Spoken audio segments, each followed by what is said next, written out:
لیکن غور سے سنیں، بچوں کو تو سمجھ میں آ نہیں رہی، یہ تو ادھر ادھر متوجہ ہیں، اس لیے میں بھی ذرا ادھر متوجہ ہو گیا۔ بچے سارے متوجہ رہیں۔ بات یہ ہے کہ جو محفل ہوتی ہے نا، اس کے انوارات ہوتے ہیں، اگر چپ چنک ہو کے توجہ کے ساتھ متوجہ رہیں نا تو اس کے اثرات ضرور ہوتے ہیں۔ بچہ پیدا ہوتا ہے، اس کے کان میں اذان دیتے ہیں نا، ادھر متوجہ رہیں، سمجھ میں نہ بھی آئے تب بھی وہ جو ہوتی ہے نا رحمت آتی ہے اللہ تعالیٰ کی، اس سے کوئی محروم نہیں رہتا۔ بچے کے کان میں اذان دی جاتی ہے تو بچے کو سمجھ میں آتی ہے؟ کیوں بھائی؟ جب تمہارے کان میں اذان دی تھی تمہیں سمجھ آئی تھی؟ ہے جی کیوں جی؟ آپ کی سمجھ میں آئی تھی؟ ہے جی کس کی سمجھ میں آئی تھی؟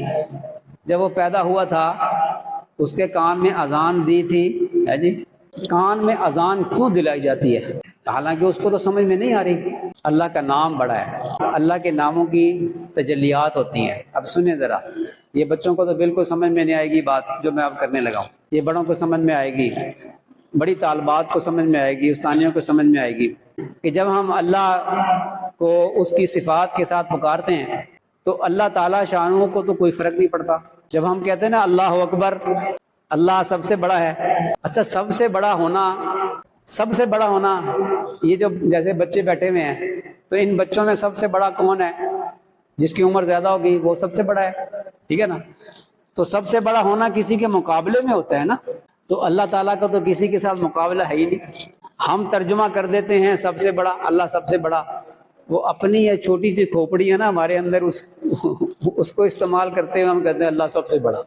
اللہ اکبر کا معنی جو ہے سب سے بڑا بھی ہوتا ہے، اکبر اس میں تفضیل ہے، سب سے بڑا بھی ہوتا ہے اس کا معنی، اور اس کا معنی یہ بھی ہوتا ہے کہ اللہ ہی بڑا ہے، وہ اتنا بڑا ہے کہ اس کی بڑائی کی کوئی حد نہیں، اور ہم اتنے چھوٹے ہیں کہ ہماری چھوٹیائی کی کوئی حد نہیں۔ اچھا جب ہم کہتے ہیں کہ اللہ اکبر، اللہ ہی بڑا ہے، تو کیا اللہ کی بڑائی میں کوئی فرق آ جاتا ہے کہ اس کی بڑائی بڑھ جاتی ہے؟ وہ تو پہلے ہی بڑا ہے۔ تو فائدہ کس کو ہوتا ہے اللہ اکبر کہنے کا؟ ہم کہنے والوں کو۔ اللہ تعالیٰ ہی بڑا ہے، وہ اکبر ہے۔ جب ہم نے اس کو کہا نا اللہ تو ہی بڑا ہے، تو اللہ تبارک و تعالیٰ شانو اپنے صفت، اپنی بڑائی کی جو صفت ہے اس کی تجلی اس کہنے والے پر ڈالتا ہے، اور وہ تجلی اس بندے کو عظمت اور بڑائی دلا دیتا ہے۔ تو بات سمجھ میں آئی؟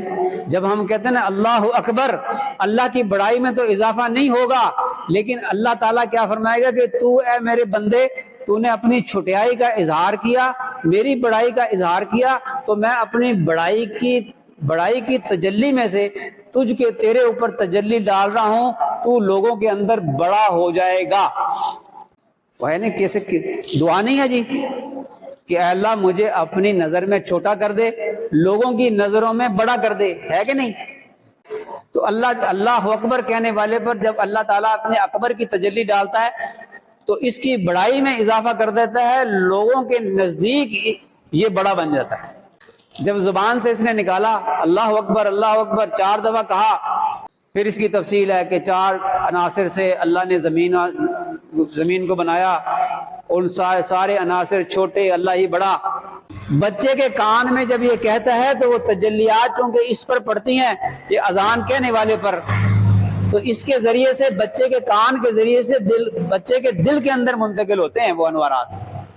کو بات سمجھ میں آئی ہے کہ ٹریکٹر کے شور میں وہ کہیں اور چلی گئی؟